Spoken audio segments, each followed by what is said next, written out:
Hello and welcome to today's daily educational video here at Forex Academy. I'm your host, of course, Robert Blackwell, and have the pleasure to walk you through today's daily educational video. So before we do progress, do take note of our disclaimer. Of course, there is risk involved trading the financial markets.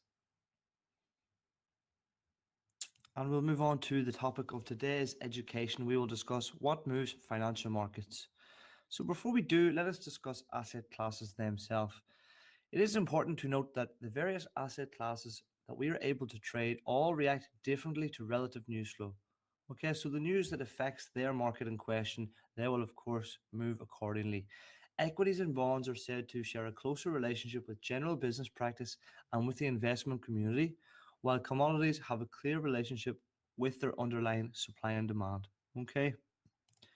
So let us use but one example. What moves financial markets? Here, natural resources, of course, is one obvious example. If we have ever studied economics, we know that scarcity of natural resources is what causes shifts in demand and supply. Commodities are priced by the underlying forces of supply and demand. The scarcity of the natural resources across the globe foster trade and price discovery. So if we think of any nation, and again, we'll use the oil market as an example.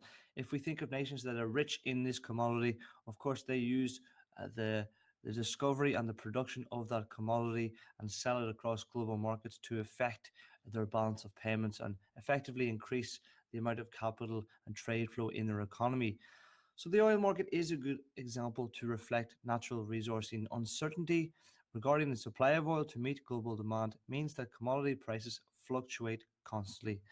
And oil is just but one example. If we think of any other examples, particularly with some of the soft commodities like grains and wheats, of course, if there is weather factors that may cause drought or flooding, that will create a dysfunction between supply and demand for that particular product. So as traders, speculators understand the many factors that can cause commodity prices to move. So apart from natural resources, of course, we have government policy, and we'll use the Forex market as an example here. Forex pairs are priced by an unquantifiable amount of economic data and news. So what does that mean? Well, we often refer to Forex markets as the most volatile markets, and that is certainly the case because, well, they react to all of this news flow that comes out, rhetoric from the government on policy shifts, whether it's monetary policy reflecting interest rate sentiment or inflation, or something directed towards fiscal policy, whether it's unemployment changes within the sectors. We know that government policy can have a really strong effect in pricing currencies. So government policy there, it adapts and shifts to changing conditions in the economy, and Forex pairs react daily to perceived policy initiatives from that government. Okay. In terms of trading these markets, then speculators trade figures like CPI figures, unemployment, inflation. We have PMI, manufacturing and services, as they know how volatile the Forex markets will react in the very short term to such economic data. And then another factor that we can really consult in terms of moving markets is global trade. Of course, global trade and global business is a huge factor when we think of any product. Here we have a fruit and veg section from whether it's Tesco or Carrefour, any of these large grocery retailers, of course. They reflect an overall level of global trade, and obviously that factors into the equity story of any domestic economy. So the equity markets reflect the level of business, production, and trade in global markets. When business and consumer sentiment is strong because unemployment and consumer spending is high, global trade is at its peak.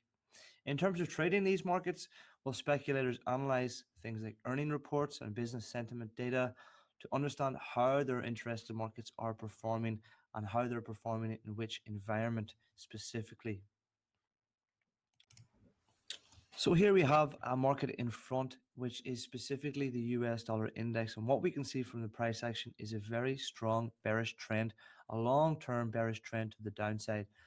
So if we pose ourselves the question, what moved this market? Of course, it's a Forex market, so there's going to be many different factors that cause price change and sentiment to shift in this market.